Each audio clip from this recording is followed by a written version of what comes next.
Today we are listening to Chapter 7, Despair in the Air. The sudden change in time zones was the problem. As the 747 soared around the globe, day and night had become catastrophically intertwined, completely messing up Leo and Abby's body clocks. "This is why Turners never travel by air," whispered Abby, as she frantically tried to climb over the enormous passenger who was asleep in the seat next to her. His head was slumped forward on his chest and his knees were jammed up against the seat in front of him, creating a human wall that was impossible to squeeze past. "We don't have time for this," whispered Abby, stepping up onto the man's stomach and leaping into the aisle. "Oof!" yelled the man, waking up with a start. "Medical emergency," said Leo apologetically, as he jumped across the man's stomach. He could feel his feet tingling, the telltale sign that within moments he would turn.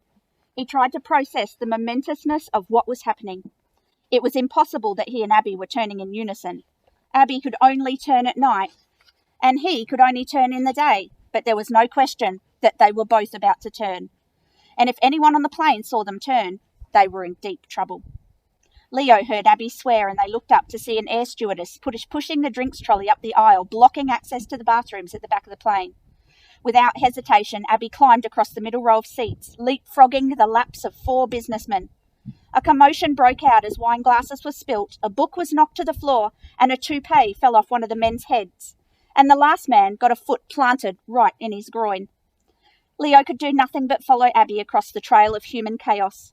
As she landed in the next aisle, Abby swore again. It too was blocked by a drinks trolley.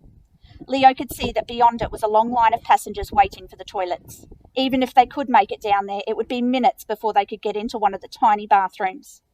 He suddenly felt like he was back on the bus in Camp Stillbone, where he had been in a similar situation, trapped in the throes of an imminent turn. "This way," Abby said, bolting towards the front of the plane as the passengers peered at her curiously. "But that's first class," whispered Leo as he rushed along behind her. He could feel his skeleton softening with every step he took.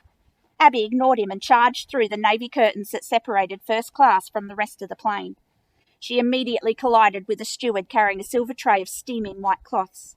Leo crashed into Abby's back and just managed to catch the tray of cloths as they toppled from the man's hands.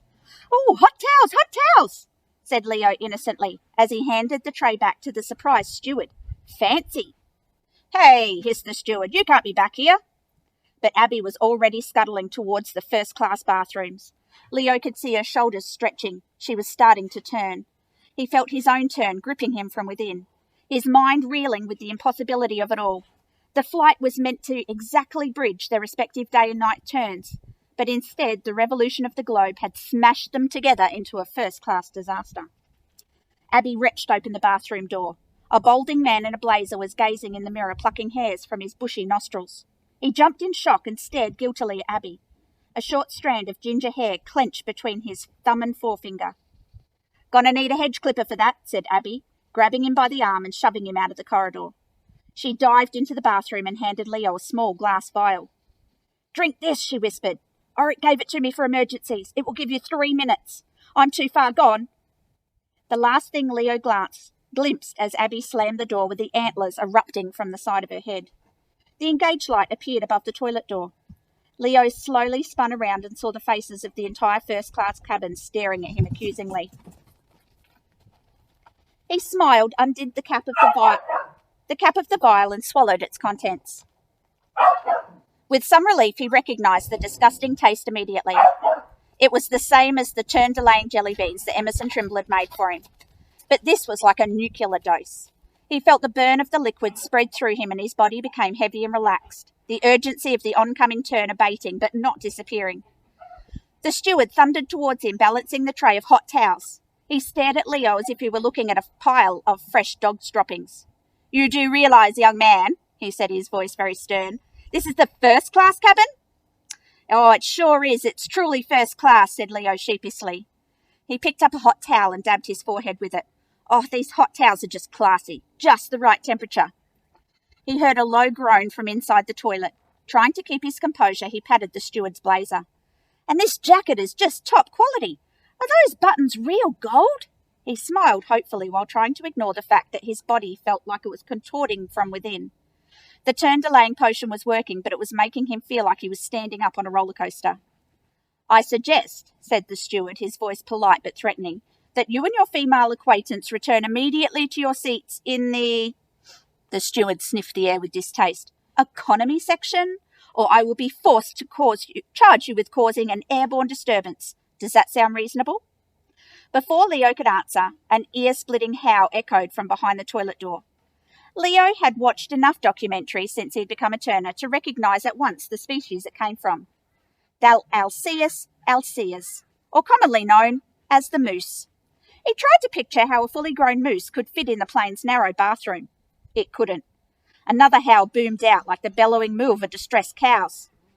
The steward's eyes widened. What in the name of? Abby mooed again, interrupting him.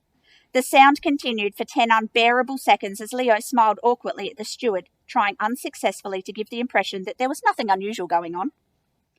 Good Lord, said the steward as another moo rang out. What's happening in there? That's just my sister, yelled Abby over the top of another louder howl. She likes to shout it out when she's constipated, and she is seriously constipated right now. That curried beef we had back in economy must have messed up her guts. Oh, mine too, actually.